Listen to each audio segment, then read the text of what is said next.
não sei se vocês já, a maioria de vocês aqui eu conheço, né?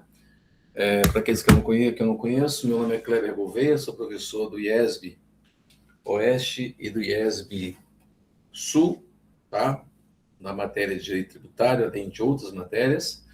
E essas oficinas que iniciaram essa semana têm por objeto fazer com que aqueles que já decidiram a segunda fase da OAB, o que vai fazer, possam aproveitar esse momento, estudar um pouco mais sobre a peça que lhe interessa, e aqueles que não escolheram ainda, que estão em processo de escolha, possam ter mais ou menos uma noção do que pode ser, que eles podem aguardar a título de segunda fase. No meu caso, direito tributário. Então, sem muitas delongas, pessoal, o que eu quero mostrar para vocês inicialmente é o seguinte: eu tenho aqui um material, tá, que eu vou passar. Quem é meu aluno sabe que eu não sou muito chegado de passar PowerPoint, mas como é uma hora só, a gente tem que passar. Eu preparei um material rápido, depois falaremos ainda hoje um enunciado e vou trazer para vocês uma peça, tá? De uma questão ou de uma peça prática que foi cobrado na prova da ordem, em especial no que tange à exceção de pré-executividade, tá? Então, olha só, meus amigos. Primeiro, para iniciar, existe uma lenda de que direito tributário na parte de segunda fase, é a mais fácil da OAB. Pessoal, não é a mais fácil. Quer dizer, não existe fase mais fácil na prova da ordem. O que existe é você ter uma maior identidade com uma ou outra matéria.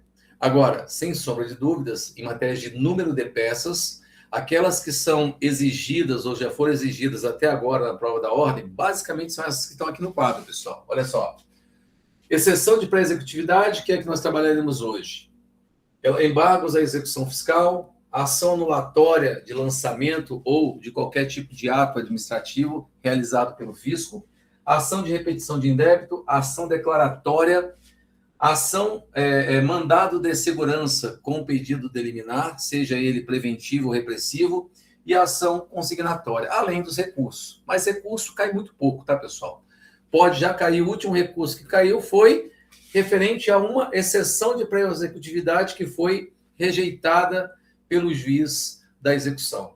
E aí foi cobrado um agravo de instrumento como forma de recorrer de uma decisão proferida nos autos da execução relativa à exceção ou objeção de pré-executividade. Então, basicamente, as peças são essas. Pode cair uma outra, professor, pode cair uma apelação, pode cair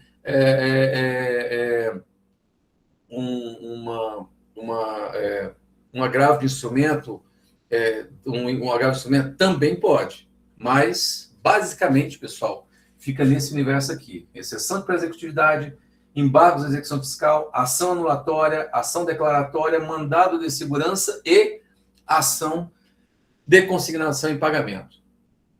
Base, meus amigos, base para realização de peças em direito tributário, processo civil.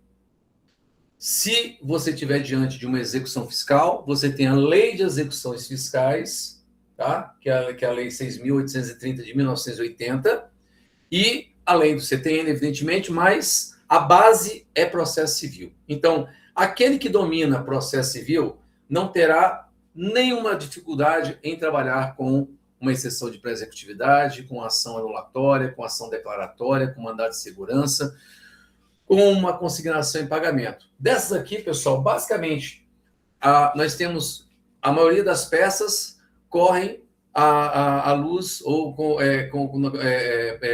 são realizadas com base no procedimento comum, tá? Outras, evidentemente, com ação consignatória, procedimento especial. Mas você conhecendo o procedimento comum, conhecendo a estrutura de uma peça, você resolve qualquer peça, você consegue confeccionar qualquer peça de direito tributário, conhecendo, evidentemente, processo civil, tá?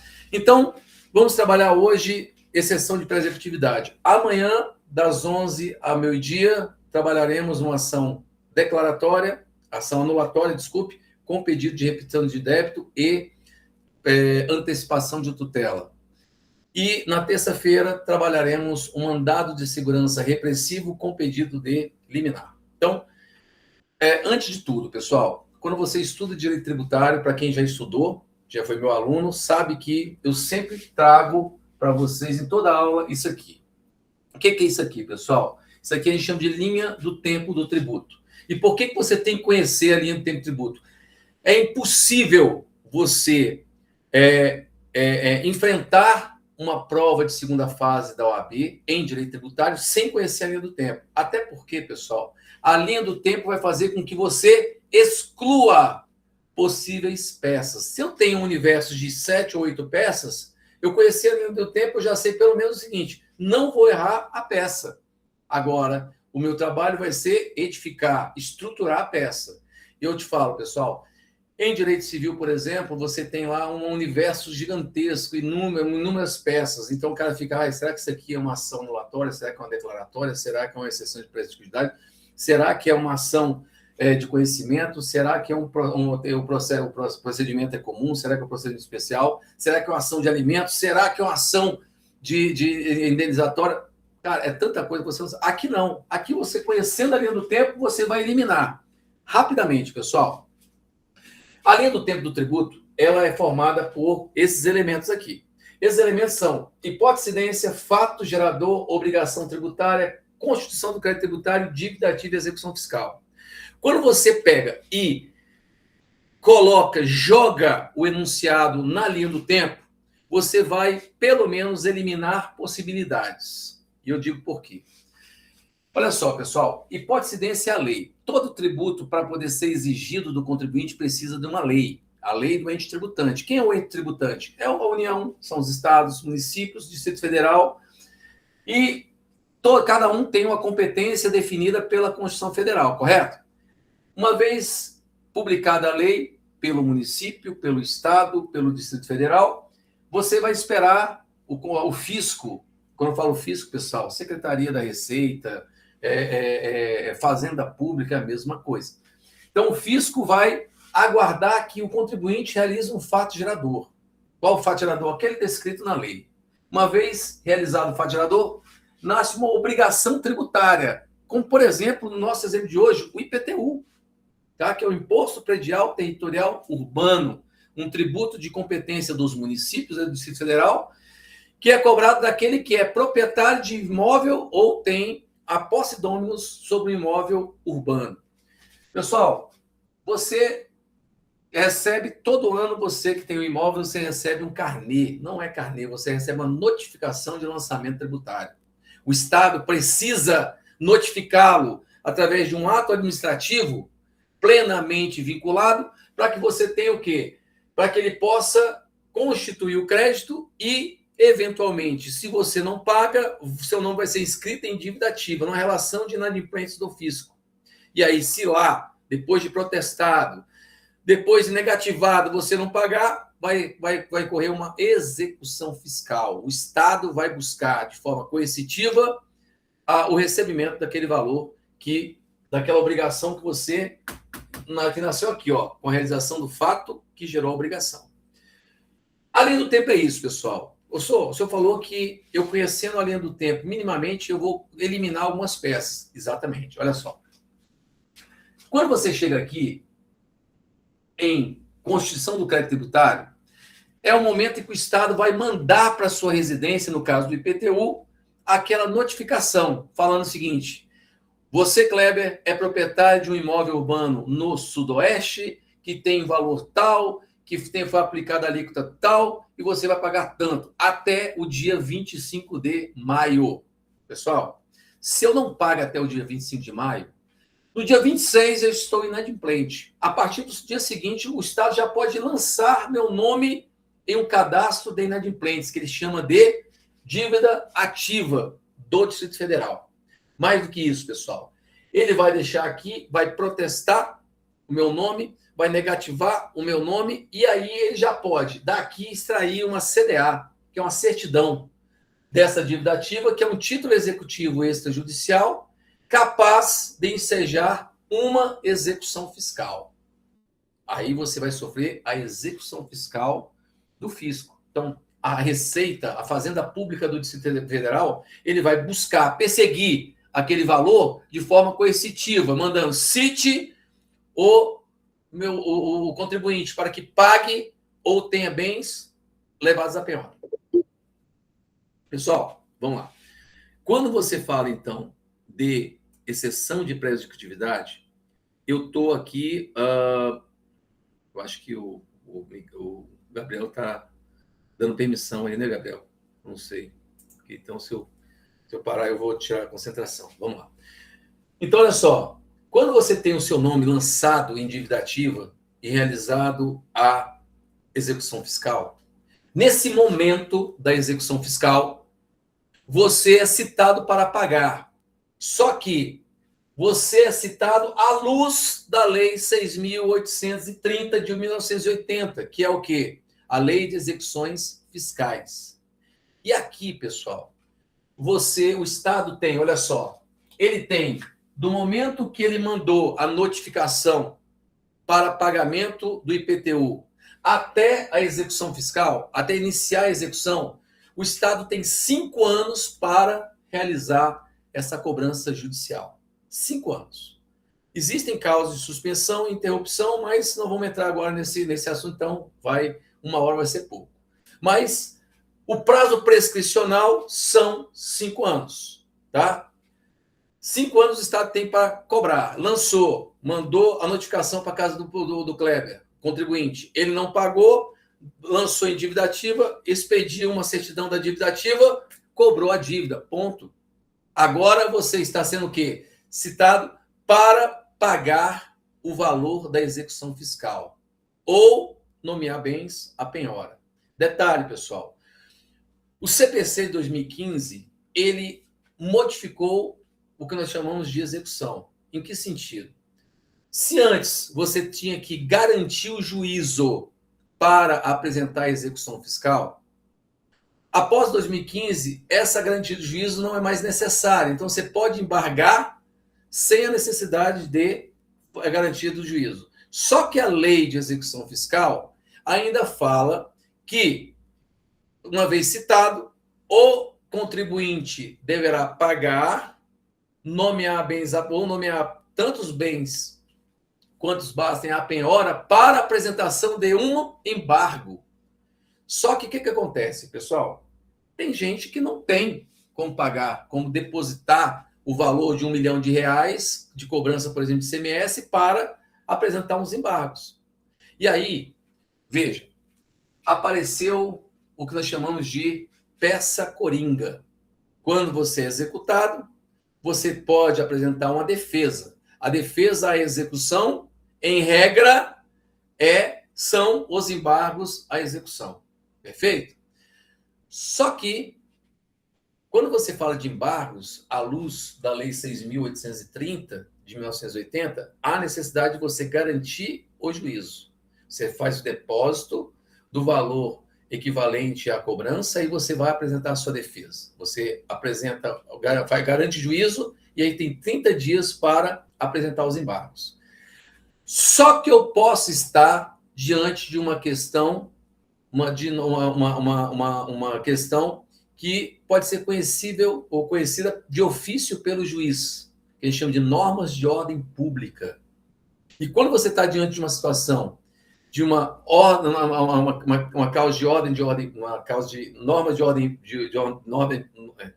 cara, senhora, apaga.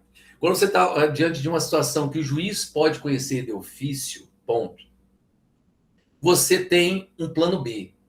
E esse plano B, pessoal, não está na lei, que é a exceção de pré-executividade. Então, olha só, uma vez lançado o tributo, eu falei que eu posso eliminar ações, não posso? Se já lançou, não pode ser ação declaratória, porque a ação declaratória é antes do lançamento. Se já lançou, não pode ser mandado de segurança. Por quê? Mandado de segurança até pode, mas pode ser repressivo ou preventivo. Mas no caso do mandado de segurança, você não tem dilação probatória e também você tem o prazo de 120 dias entre o quê? Entre a ação praticada pela autoridade, né, a negativa do direito, e o ajuizamento, ou o momento que você impetra o mandado de segurança. E aí o cara ficou sem defesa, mas são normas de ordem pública, professor. Pode ser reconhecido de ofício, como prescrição, como decadência, como ilegitimidade de parte, por exemplo. E agora? Bom, agora a jurisprudência deu a solução. A jurisprudência do STJ, súmula 393, falou que se você estiver diante de uma execução fiscal e a questão for de ordem pública e não demandar dilação probatória, você pode opor. Pessoal, o nome é oposição. Exceção de pré-executividade. Detalhe importantíssimo para quem vai fazer a segunda fase. O examinador da Fundação Getúlio Vargas, ele dá os toques. Ele vai falando, vai dando alguns toques que você vai captando e vai falando assim, vou eliminar uma peça. Quando ele chega e fala o seguinte, olha, fulano foi citado da execução fiscal, não cabe ação declaratória, não cabe embargos não cabe mandado de segurança preventivo, não cabe ação consignatória. Só sobrou o quê? Ação anulatória, embargos à execução e exceção de pré-executividade. E ele dá um segundo toque. Além do contribuinte executado não ter como garantia o juízo, esse contribuinte, ele não tem outras provas a produzir além daquelas que ele já apresentou para o advogado. Que já apresentou, que ele tem ali, que tem aquela prova documental que ele possui. Ele não tem mais de fazer produção de prova, não haverá o que nós chamamos de dilação probatória. Pessoal, quando ele fala que não haverá dilação probatória, eu já sei que ou é mandado de segurança repressivo ou é exceção de pré-executividade. Eliminei embargos de execução. Aí eu falo, o prazo tem mais de 120 dias, professor? Tem. Tem mais de 120 dias, então não pode ser mandado de segurança. Sobrou exceção de pré-executividade. Primeiro ponto. Segundo ponto, pessoal, a exceção de pré-executividade, olha só, ela necessariamente, obrigatoriamente, tem que envolver questões ou matérias de ordem pública. Segundo, o que é uma matéria de ordem pública? São aquelas que são conhecíveis ou podem ser conhecidas pelo juiz de ofício, sem que haja a provocação da parte contrária. Segunda condição, são duas condições, pessoal. Segunda condição, não demanda de dilação probatória. Não haverá produção de outras provas além daquelas que já foram apresentadas para o juiz na petição. Professor, não é ação? Presta atenção, pessoal. Exceção de pré-executividade não é ação. Exceção de pré-executividade é petição. É o direito de petição que você não é nem executado agora. É um direito de petição que você, na qualidade de devedor, contribuinte devedor, você vai protocolar nos autos da execução fiscal. Pessoal, olha a diferença. Quando você fala de embargos à execução, os embargos, eles suspendem a execução, mas trata-se de uma ação autônoma, pessoal. Vai ter execução aqui e os autos dos embargos aqui. Ele vai parar a execução, porque você garantiu o juízo, você pagou o valor que está sendo executado para poder apresentar os embargos, e você vai trabalhar aqui, ó, nos embargos até criar a sentença. Se a sentença for favorável, pode atingir a execução. Se for desfavorável, você vai ter uma sentença e a execução vai seguir normalmente. Tá? A exceção de pré-executividade, pessoal, por que ela é tão interessante? Primeiro, você jamais vai distribuir lá, como você faz com embargo, como você faz com mandado de segurança, como você faz com ação anulatória, como você faz com ação declaratória. Você vai lá e faz o protocolo? Não, você faz a distribuição. Não é assim? A exceção de pré-executividade é uma petição que você vai protocolar nos autos da execução, direto na execução. Entenderam, pessoal? Significa o quê? Que o juízo competente para analisar a exceção de pré-executividade vai ser o mesmo da execução. Então, se a execução foi distribuída para a primeira vara da Fazenda Pública do Distrito Federal, a exceção, e o processo é processo 2005-001-23, significa que a exceção de pré-executividade será distribuída, será protocolada na primeira vara cível, no mesmo processo da execução. Pessoal, é aquela peça que nós chamamos peça coringa. Por quê? Eu estou diante de uma questão, uma matéria de ordem pública. Professor, eu não tenho como garantir o juízo, eu não tenho como pegar 100 mil reais, depositar para embargar. Tá bom, mas é questão de é matéria de ordem pública? Sim. É ilegitimidade, prescrição, decadência. Então, eu posso pegar e protocolar essa petição, que tem um nome de exceção de pré-executividade, nos autos da ação de execução. E o juiz da vara de Fazenda Pública, onde está correndo a execução fiscal, ele vai decidir sobre a exceção de pré-executividade. Primeiro ponto. Então, olha só. Olha aqui no quadrinho que nós colocamos aqui no material. A exceção de pré-executividade é um meio de defesa utilizado pelo executado dentro da execução fiscal, sem a necessidade de garantir juízo e destinada à discussão de matérias de ordem pública, conhecidas de ofício pelo magistrado e que não demandem dilação probatória. Trata-se de uma construção doutrinária e jurisprudencial, amplamente aceita pelo STJ. Pessoal, você vai ver que a súmula 393, deixa eu ver se eu trouxe ela aqui para vocês. Não trouxe. Mas a súmula 393 é a base, pessoal. Quando você faz uma petição inicial, meus alunos e aquele que não é meu aluno, mas já fez uma petição inicial, você não tem lá o endereçamento? Você não tem a epígrafe? Você não tem o preâmbulo, onde você qualifica as partes, identifica o advogado, identifica a peça e traz o fundamento? O fundamento para a exceção de pré-executividade é a súmula 393 do STJ. Não é o artigo 23, não é o artigo 24. Não, é a súmula 393. Professor, eu tenho que colocar isso na prova da ordem? Tem, pessoal. Tem. Essa fundamentação é importante, é imprescindível que você faça essa fundamentação correta. Daqui a pouco eu vou mostrar a peça para vocês, você vai ver como que foi edificada. Então, olha só, finalidade da exceção na execução fiscal. Seu objetivo é impedir a continuidade da execução, manifestamente ilegal ou nula, evitando penhora indevida, constrição patrimonial ilegal, prosseguimento de CDA inválida. O que é CDA, pessoal, para quem não sabe? Certidão de dívida ativa. É um título executivo extrajudicial extraído aqui, ó, da execução da dívida ativa.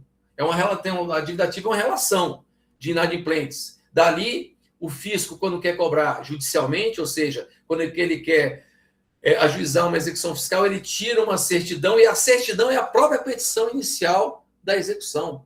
Para quem nunca viu uma execução fiscal, se você pegar a execução fiscal, a petição inicial, pessoal, é a certidão de dívida ativa, ou o termo de dívida ativa, é a mesma coisa, tá? Olha só, pessoal, outra finalidade, cobrança prescrita ou decadente. Pessoal, o que é prescrição e decadência tributária de forma bem rápida? Linha do tempo do tributo. Pessoal, eu sou contribuinte da IPTU, correto? Com Kleber, é proprietário de imóvel urbano no Distrito Federal, portanto, eu tenho uma obrigação tributária de pagar IPTU. Só que eu não posso chegar dia 1º de janeiro do exercício financeiro e falar, vim pagar meu IPTU. Não, Por quê? Porque eu fiz para falar assim, a Fazenda Pública fala assim, espera que o agente público competente, que é o auditor fiscal, vai mandar para seu domicílio fiscal, sua residência, seu domicílio fiscal, uma notificação de lançamento, falando que você, Kleber, verificou aqui no cadastro da Fazenda Pública do Distrito Federal, que você, Kleber, é contribuinte de IPTU, uma vez que é proprietário do imóvel localizado na SSW1, lote tal, apartamento tal, do setor sudoeste, portal massa, etc. Tal. E o valor para fins de PVA do seu imóvel é tantos mil reais, que é a base de cálculo, e sobre esse valor vai ser aplicado um percentual de 3% ou 4%. Ponto. O valor está ali. Eu recebi a notificação. Olha aí, pessoal. Eu recebi a notificação. Quando você recebeu a notificação, acabou a decadência.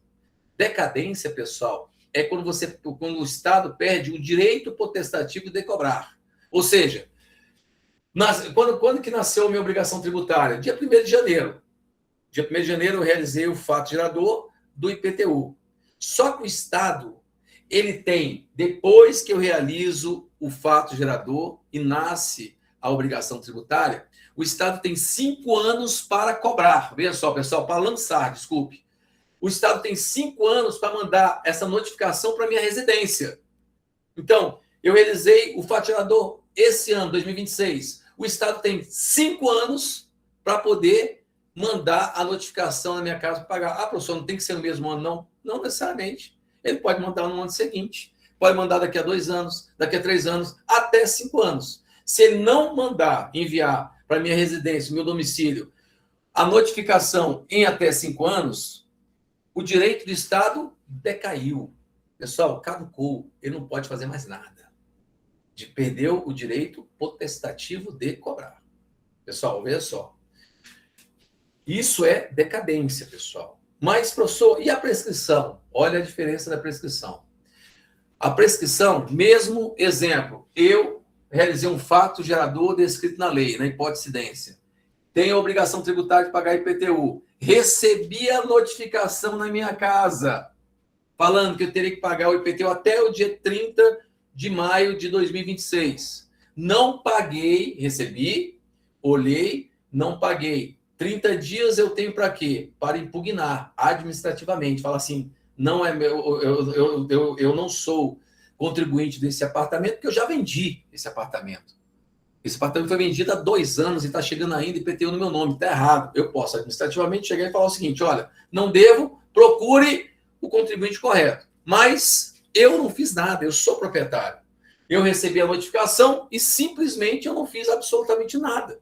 Eu não paguei, eu não impugnei. E agora? Bom, a partir do momento que vencer o prazo para que eu pague, no dia seguinte, no dia útil seguinte, o Estado vai ter 5 anos para cobrar. Veja, pessoal, primeiro ele tem 5 anos para lançar, mandar a notificação para minha residência. Uma vez enviada a notificação, agora ele vai ter 5 anos para cobrar. Cobrar como? Com execução fiscal. Se eu não paguei, o Estado vai cobrar em execução fiscal. Qual é o prazo que o Estado tem que fazer isso? 5 anos. Tá? Não fez em 5 anos, prescreveu. Pessoal, prescreveu significa que eu perdi o direito de ação. Perdi o direito de ação é 99% das causas, 99%, mas 90% das ações que são resolvidas através de uma sessão de pré-executividade, trata-se de prescrição e ilegitimidade de parte. Tá, pessoal? Duas matérias de ordem pública podem, a qualquer instante, qualquer momento, ser conhecidos pelo juiz de ofício. Então, você pode arguí-las a qualquer momento. Tá? Então, pessoal, vamos lá. Falamos, então, vamos falar das características da exceção de pré-executividade. Então, pessoal, a exceção de pré-executividade, de novo, ela é uma ação? Resposta, não. Pessoal, isso que eu estou falando, a gente está preparando para apresentar uma peça. Mas essa questão, essa petição da Coringa, que é essa petição de exceção de pré-executividade, ela cai. Eu acho que junto com a ação anulatória são as duas peças que mais são cobradas na prova da ordem, exame unificado. Disparados são as duas que mais caem. Ação anulatória e exceção de pré-executividade. Mas detalhe, ela não só cai como peça, como cai como questão aberta, pessoal. Há 1 ano e meio atrás caiu uma questão aberta, caiu lá como peça oh meu Deus, esqueci. Foi uma ação, um mandado de segurança com pedido liminar, de natureza repressiva, e entre as questões abertas, as subjetivas, caiu uma exceção de pré-executividade. Caiu o enunciado e perguntou qual é a medida cabível naquela situação. Exceção de pré-executividade. Com base em quem? Com base por quê? Questão de ordem pública. Qual matéria de ordem pública que foi suscitada? Questão de legitimidade e prescrição. Qual foi a fundamentação? Súmula 393 do STJ. Pessoal, essa é a resposta. Então o cara se preparou para fazer uma peça. Não caiu a peça, mas caiu uma questão aberta. Meu amigo, se você gabaritar a peça, você tem 5 pontos.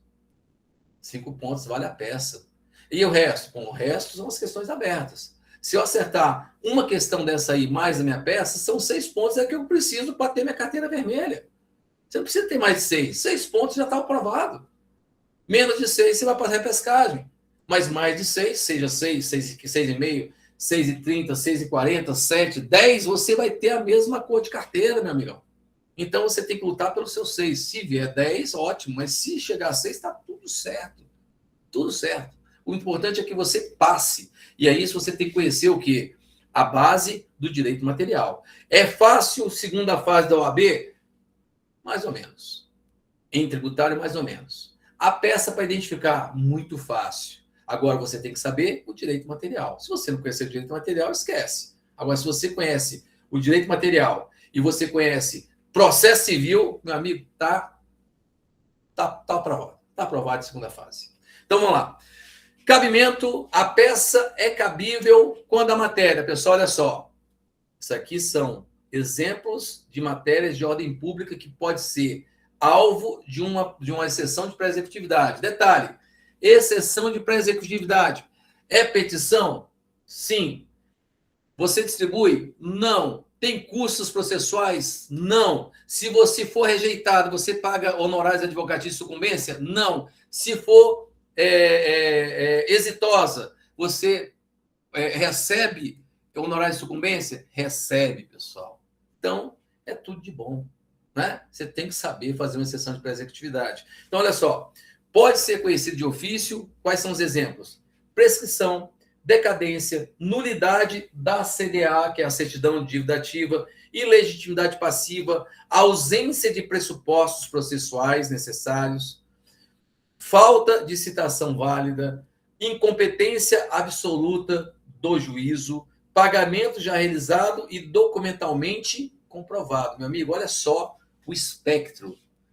O tanto de situações que pode justificar você apresentar uma petição que vai desconstituir o título executivo, você vai receber honorários advocatícios e detalhes, seu cliente não vai pagar nada de custos processuais e nem tampouco vai ter garantia o juízo. O valor da execução é R$1 milhão.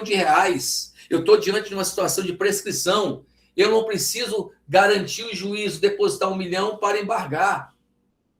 Embargar, peça autônoma. Eu vou, nos autos da ação de execução, eu vou apresentar uma petição. Só que é uma petição que tem uma forma, tem uma estrutura, tem uma aparência de ação, mas, na verdade, é uma petição. Pessoal, até aí tudo bem? Podemos ir? Tranquilos aí?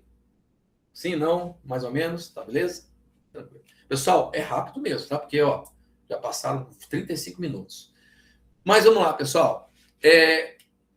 Quando você fala que não exige dilação probatória, você lembra que quando você faz uma petição inicial, você coloca lá no final, protesta, por fim, protesta pela produção de todo tipo de prova de direito admitida, em especial pericial, documental, etc. Pessoal, você vai colocar isso na sua exceção de pré-executividade? Não. Por que não, professor? Porque não demanda, não exige e não pode ter o quê? Dilação probatória. Não, você não pode produzir outras provas além daquelas que já foram apresentadas na petição.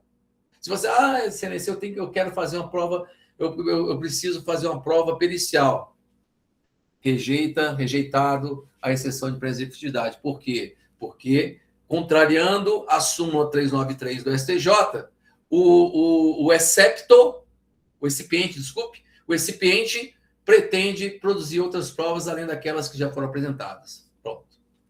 Pessoal, nome de quem opõe exceção de pré-executividade? Recipiente. Professor, como que é o nome? Recipiente. Aquele que responde, o Estado, o município, a União, excepto. Pessoal, recipiente e excepto. Exceção de pré-executividade, você ajuiza? Você ajuiza a exceção? Não, você opõe exceção de pré-executividade.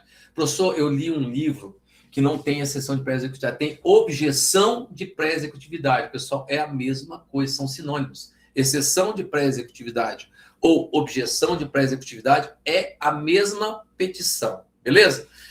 Então, pode ser conhecido de ofício e não exige dilação probatória. Pessoal, quando que não cabe a exceção de pré-executividade? Quando houver necessidade de perícia, dilação probatória, produção de prova testemunhal, dilação probatória, discussão complexa dos fatos e, logicamente, dilação probatória. Então, olha só, de novo, senão nunca você vai esquecer. Precisou provar algo que já não foi apresentado, além daquilo que já foi apresentado na petição, não cabe, a exceção será rejeitada. Detalhe, hein, pessoal, importante para a prova de primeira fase e segunda fase. Quando a exceção ela é acolhida pelo juiz da execução e ela põe fim à execução, ela acaba desconstituindo o título executivo, a essa decisão cabe apelação civil. Agora, atenção, quando a decisão do juiz rejeita a exceção de pré-executividade, o recurso cabível é o agravo de instrumento. Pessoal, pegaram aí? Isso aí cai em primeira fase, cai em segunda fase, cai em questão aberta da segunda fase da OAB também, tá certo? Então vamos lá, pessoal. Já entendemos aí o que é a exceção de pré-executividade. Sabemos que a exceção de pré-executividade é uma das defesas possíveis à execução fiscal. Professor, a execução fiscal falou que a figura foi citada para apresentar alguma coisa, foi citada em execução fiscal, liga o alerta. Não é ação declaratória, não é ação anulatória, nem tampouco mandado de segurança. E também não é ação consignatória. Então, sobrou o quê? Bom, professor, sobrou só embargos. Pois é, mas embargos é uma defesa, a defesa mais comum dos embargos da execução fiscal.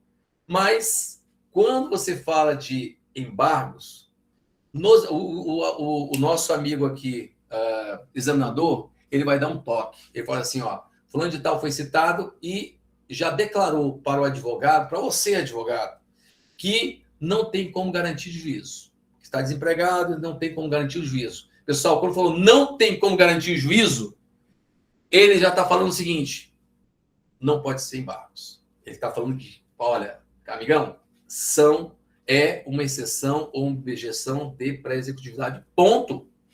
Não fica criando coisa onde não existe, não. Ele eliminou, falou assim, fulano de tal declara, ou seja, o contribuinte declarou para o profissional que não tem como garantir juízo. Esquece embargos da execução. Pode ser uma ação anulatória? Pode, pessoal. Mas ele vai falar que não existirá provas, outras provas, além daquelas que já foram apresentadas. O que ele está falando? Não haverá dilação, outras provas, não haverá dilação probatória. Se não haverá dilação probatória e você vai verificar que a matéria é matéria de ordem pública, ele vai falar, olha, é caso de ilegitimidade, é caso de prescrição, é caso de decadência, de nulidade do título executivo extrajudicial, que é o CDA. Ele já está falando, meu amigão, faça uma exceção de pré-executividade. Então, essa peça aqui, pessoal, é uma peça que foi cobrada há uns 3 anos atrás. O que eu modifiquei do original foi só as datas que eu atualizei, tá?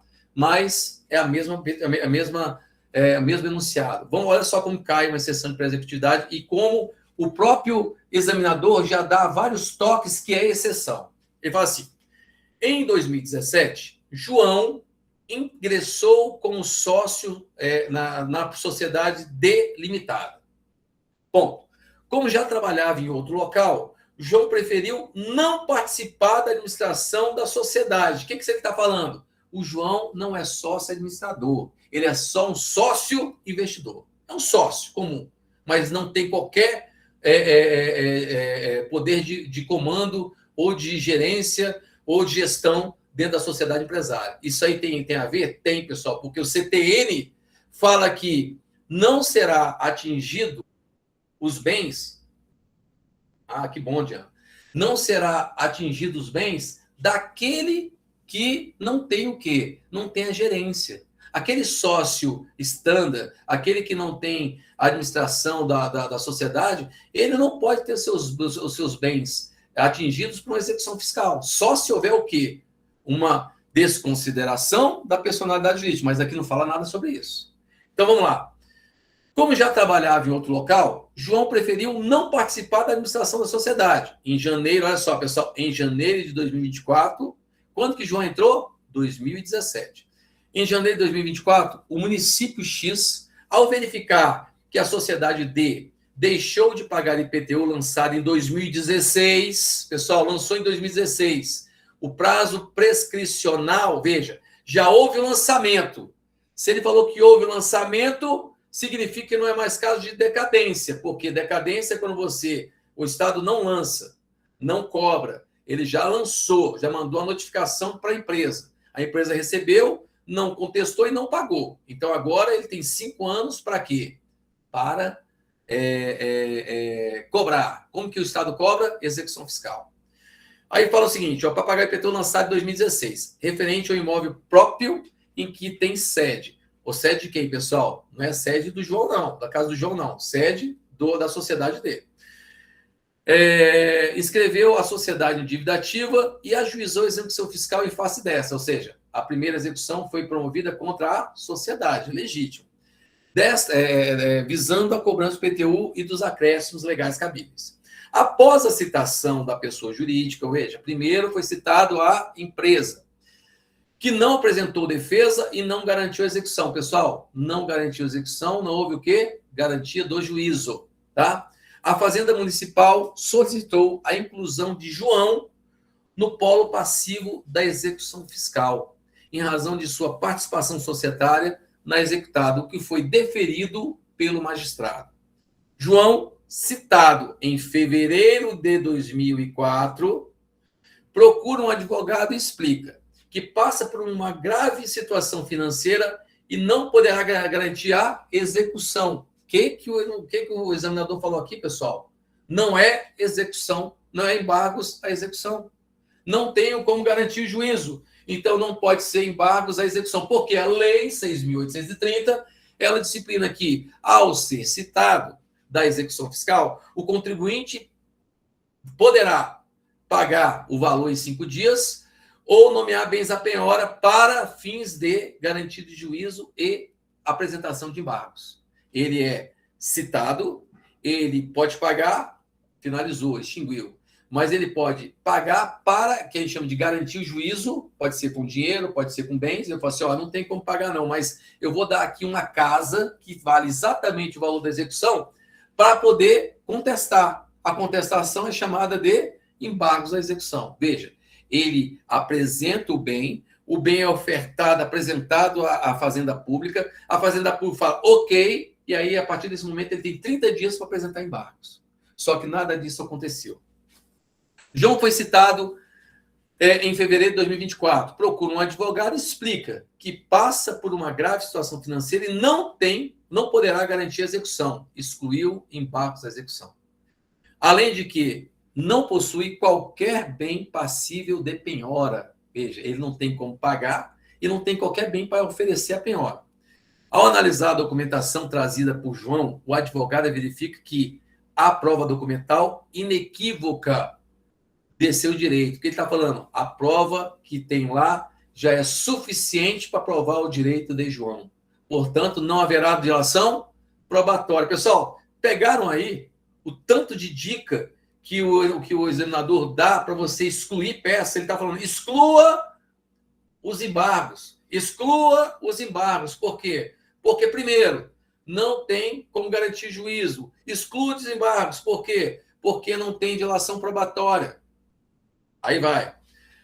Na condição de advogado de João, elabora a peça adequada à defesa de seu cliente, nos próprios autos da execução. Olha só, pessoal. Putz, é demais. Pessoal, isso aí é enunciado da OAB. Tá? Isso não foi Kleber que criou, não. Eu só mudei data. Mas o enunciado é exatamente esse. A Diana está falando aí, que estava verificando isso hoje. Olha só, pessoal.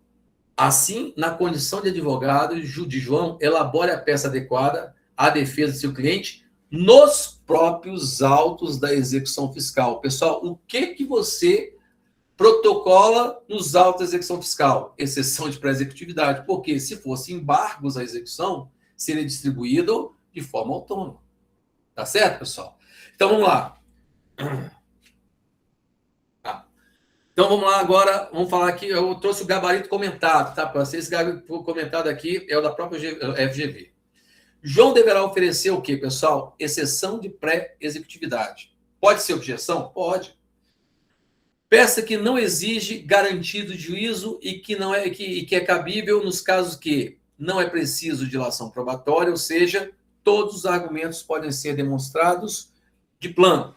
E alega-se matéria relativa às condições de ação, da ação e pressupostos processuais conhecíveis de ofício, como na hipótese, duas situações, prescrição e legitimidade. Por que prescrição? O Estado demorou mais de 5 anos para executar. Já está prescrito, já seria a primeira situação. E segundo, quando foi cobrar, ele não poderia cobrar de João. Ele poderia cobrar de quem, pessoal? Ele poderia cobrar da sociedade ou dos sócios administradores. Mas o João, está claro aí, ele não era sócio administrador. Ok, pessoal? Então, vamos lá. A peça envolve conhecimentos de responsabilidade tributária, especialmente no que refere ao artigo 135 e de prescrição tributária. O artigo 135 dispõe que são pessoalmente responsáveis pelos créditos correspondentes a obrigações tributárias resultantes de atos praticados com excesso de poderes ou infração, lei, contrato social e estatuto. Ou seja, os sócios, inciso terceiro, os sócios, aqueles que exercem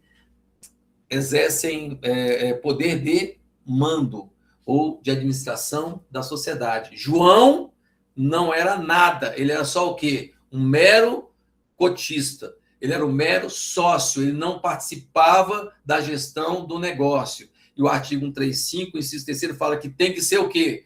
Pode ser atingido bens daqueles que são o quê? Que são administradores da sociedade. E João não era administrador de sociedade, ok? O que mais, pessoal? Do caput do dispositivo 135, conclui-se que o mero inadimplemento do tributo não gera responsabilidade tributária. Nesse sentido, aplique-se a súmula 430 do STJ. Pessoal, fundamentação 430 do STJ também. O que fala a súmula 430? O inadimplemento da obrigação tributária pela sociedade não gera, por si só, a responsabilidade solidária do sócio-gerente. Veja, do sócio-gerente. O João nem sócio-gerente era, ele era só um sócio, tá? Além disso, os incisos do artigo 135 elegem o sócio como responsável tributário automaticamente. Sendo assim, para que o sócio seja responsabilizado, é necessário que pratique atos de direção ou gerência, inciso terceiro do artigo 135, o que não é o caso, pois se trata de um mero sócio cotista sem poderes de administração de sociedade. afastando a incidência do artigo 135. No que tange à responsabilidade tributária e ao caráter restritivo de sua aplicação, como o nome de João não consta na certidão da dívida ativa da CDA, pessoal, CDA é o quê? A petição inicial. Lá aparece o nome de quem? Da sociedade limitada. Enquanto o crédito tributário foi constituído definitivamente em 2016. Assim, transcorrido o prazo superior a 5 anos entre a constituição do crédito. Quanto que é que dá a constituição do crédito? Aqui, ó, pessoal. Constituição do crédito tributário. Se dá pelo lançamento, quando você recebe a notificação. Assim, transcorrido o prazo superior a 5 anos entre a constituição do definitivo do crédito e o ajuizamento da execução fiscal, ocorreu a prescrição nos termos do artigo 174 do CTN. Pessoal, note o gabarito, ele é muito claro nesse sentido. Vamos ver a peça aqui, se é que dá para ver essa peça, pessoal. Deixa eu ver se eu consigo aumentar. Não consigo. Deixa eu só ver se eu pego aqui. Rapidão, pessoal, que eu botei aqui a peça. Deixa eu parar aqui e ver se eu pego outro. Para compartilhamento. Ligeiro. Janela. Peça. Zenilton, seu vídeo tá ligado aí. Tá ligado. Deixa eu só ver aqui, pessoal.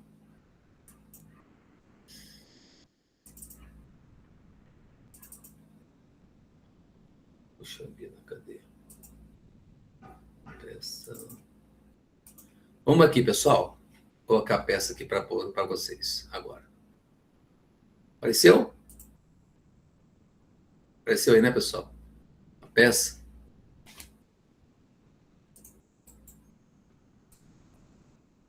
Apresentação de slide. Deixa eu sair aqui. Se eu só sair para ver se eu jogo para cá. Rapidão, pessoal.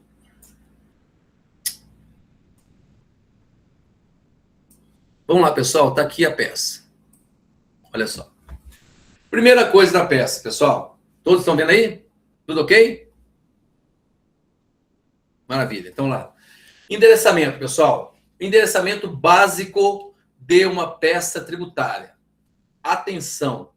Você tem que ter um conhecimento mínimo de competência tributária. O que significa isso, professor? Você tem uma regra que é muito fácil, pessoal.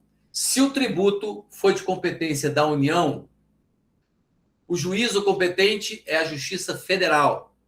Se o tributo for de competência dos estados, do Distrito Federal ou de município, Justiça Estadual. Ok, pessoal? Justiça Federal, tributos de competência da União. Justiça Estadual, Municipal e Federal, Justiça Estadual para competência da União, dos estados, dos municípios e do Distrito Federal. Você pode colocar das duas formas aqui. Excelentíssimo senhor doutor juiz de direito Pessoal, lá no enunciado não tem o número da vara que foi ajuizado a execução fiscal. Então, eu vou colocar XX, tá? Da vara da Fazenda Pública da comarca D. Não tem o local, então, comarca D. Ou você pode colocar ao juízo da, tracinho, vara da Fazenda Pública da comarca de tal XXX, porque não tem. Pessoal, se não tem o local, não coloque Brasília. Se você colocar Brasília, pessoal, pode ser considerado, pode ser considerado. Vocês estão me vendo? Não estão me vendo, não. Vai, tá, então tá bom. Pode ser considerado o que nós chamamos de identificação de peça, vai ser anulada a sua peça. Então, você não vai cair nessa esparrela, tá? Se não tem nada lá, você não vai criar comarca nenhuma, comarca de Ananindeua, comarca de Campinas, nada disso. Não tem lá da comarca XX, estado XX, pronto. Pessoal, por que eu boto epígrafe aqui? O que é o epígrafe, pessoal? Isso aqui, ó. Epígrafe é isso aqui. O que é o epígrafe, então, professor? Epígrafe é o número do processo, meu amigão. Qual processo, professor? O da execução. Professor, eu não tenho o número do processo da execução no enunciado, não. E o que eu faço? Não coloca nada. Eu só boto assim, identifica que ali estaria o quê? O número processo. Então, processo XXX. Professor, e agora? É uma petição e não uma ação. Eu tenho que qualificar a si mesmo? Sempre, meu amigão. Sempre você vai qualificar as partes. Primeiro, você vai qualificar a parte recipiente. Quem é a parte recipiente? É o João. Você tem o nome completo dele? Não, sabe que é João. Aí você vai colocar, de acordo com o artigo 319, João, nacionalidade, estado civil, profissão, CPF, residência e domicílio, endereço eletrônico. Por intermédio do seu advogado, vai colocar seu nome? Nunca, jamais, em hipótese alguma. Mas, professor, o enunciado está falando que eu, na qualidade de advogado. Não, mas não coloque não, filho. Não coloque o nome de nenhum advogado, nem um nome que você criou, nem tampouco seu, tá? Mas coloca assim, por intermédio seu, advogado, inscrito na OAB-DF, você pode colocar o nome da OAB? Pode, mas não tem o número, então bota XXX. Com endereço profissional nesta comarca, por exemplo, tá? Seu advogado infraassinado nos autos da execução fiscal proposta pelo município, mesma coisa.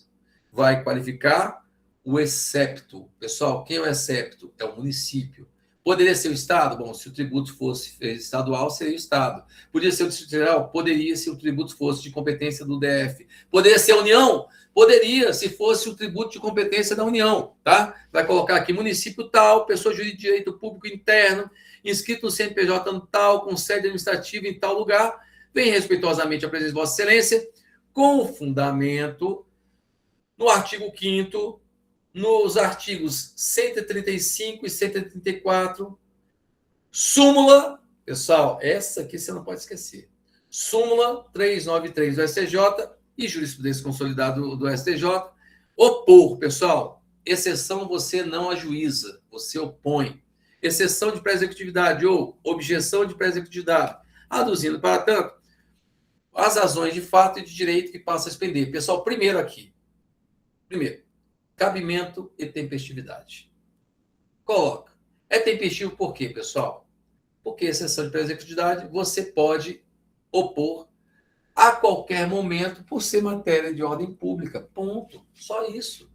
Cabimento, então, aqui, ó, da exceção. Presente exceção é cabível, tendo em vista que matérias suscitadas são de ordem pública, conhecíveis de ofício e demonstráveis por prova pré-constituída sem necessidade de ação probatória. Nesse sentido, dispõe a súmula 393 que a exceção de pré-executividade é admissível na execução fiscal, relativamente a matérias de conhecíveis de ofício que não demandem de dilação probatória. Depois, pessoal, você vai colocar aqui, ó, os fatos. Pessoal, os fatos, você vai se limitar àquilo que está no enunciado. Nem mais, nem menos, nem mais, nem menos. Não crie fatos novos, porque isso pode ensejar identificação de peça. Então, aqui, os fatos bem tranquilo. E agora vem o quê, pessoal? A parte que mais pontua em qualquer peça de direito tributário, de direito civil, de direito do trabalho, de direito administrativo, de direito constitucional. Pessoal, é a parte do direito. É a parte que você traz a fundamentação, a tese, pessoal. As teses que você tem que trabalhar. E detalhe, a OAB é muito clara nesse sentido. O pessoal está acabando, mas vamos segurar só mais um pouquinho. A OAB é muito clara nesse sentido, pessoal. Muito clara. Não adianta você apresentar o artigo.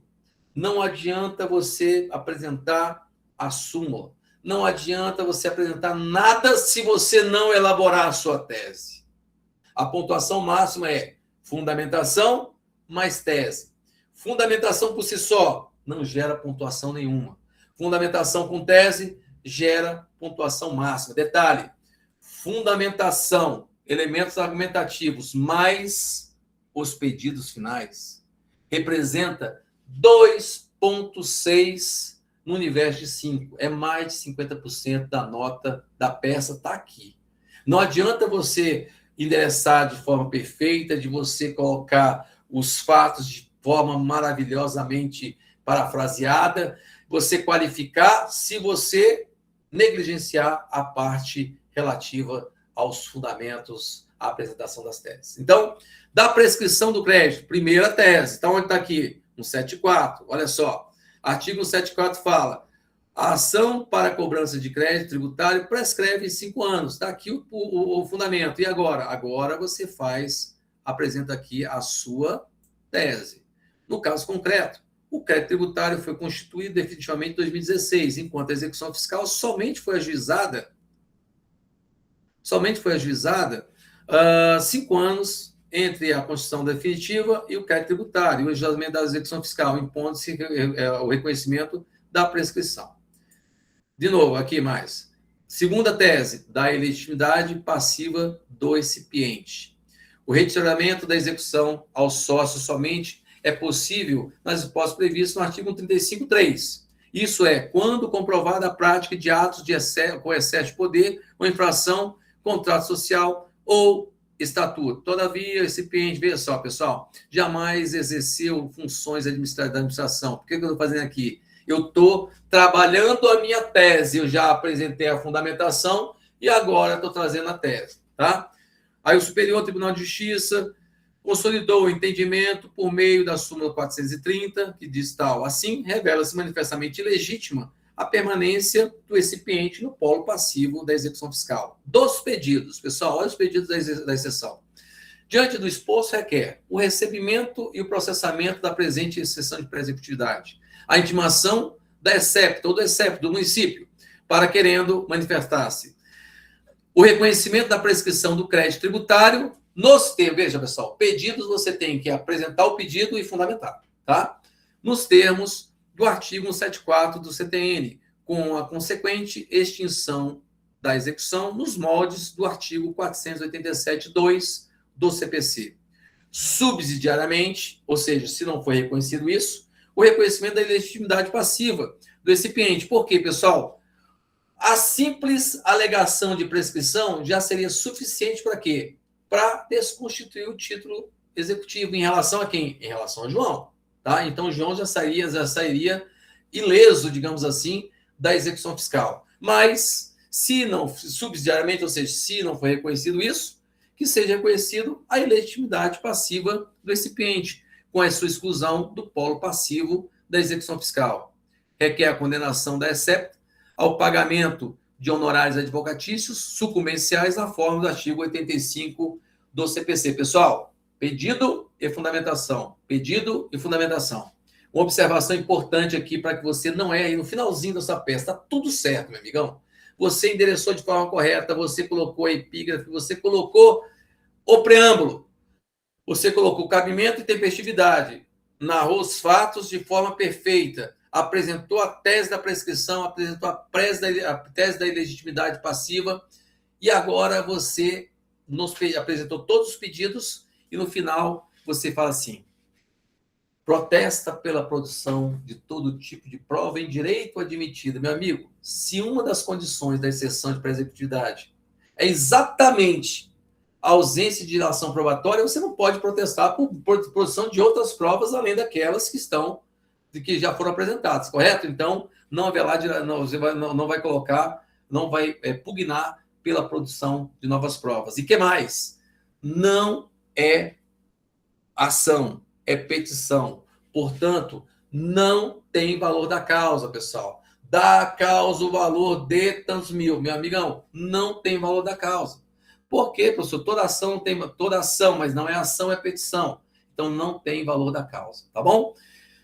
Nesses termos, pede deferimento, Brasília, ou Brasília, se você não quiser colocar, bota aqui, comarca de tal XX, né? Eu botei Brasília aqui, mas é errado, tá, pessoal? Não precisa colocar Brasília, não. XX, que é o local, data, advogado e OAB. Amigão, tá aí a sua petição de exceção de pré-executividade. Passamos 3 minutos, pessoal, porque eu tive que fazer aquela introdução, tá? Mas não, mandado de segurança também não pode, tá, Robertson? Também não há produção de provas, porque o mandado de segurança, uma das condições do mandado de segurança é que não haja dilação probatória também, tá bom? Então, meus amigos, olha só, muito obrigado pela presença hoje. Quem tiver disponibilidade, amanhã, de 11 a meio-dia, trabalharemos aí uma ação anulatória com repetição de indébito. Essa parte introdutória aqui não vai precisar, então a gente vai bater mais em cima da ação anulatória, talvez trazendo um pouco aqui, falando um pouco aqui da linha de tempo, mas para você vai demonstrar para vocês que quando você entra com ação declaratória de relação jurídica tributária, ou ação anulatória de lançamento tributário. E amanhã trabalharemos exatamente a ação anulatória com pedido de repetição de débito e tutela antecipada de urgência para fins de afastar ou suspender a exigibilidade do crédito tributário. Meus amigos, muito obrigado aí pela presença de todos vocês, tá? Espero que tenha acrescentado alguma coisa para vocês aí. Material depois posso disponibilizar, mas apesar que o material aqui você tem em qualquer canto, né, pessoal? O importante aqui é o teor da aula, que vocês tenham entendido a base da exceção de pré-executividade. E, para quem vai fazer prova da OAB em segunda fase, faço votos que caiam a exceção de pré-executividade, porque é 5 pontos garantidos, com certeza, para vocês, tá bom? Muito obrigado, até a próxima. Para quem estiver amanhã, até amanhã. Para quem não vê mais, boa sorte para todos. Tchau, tchau.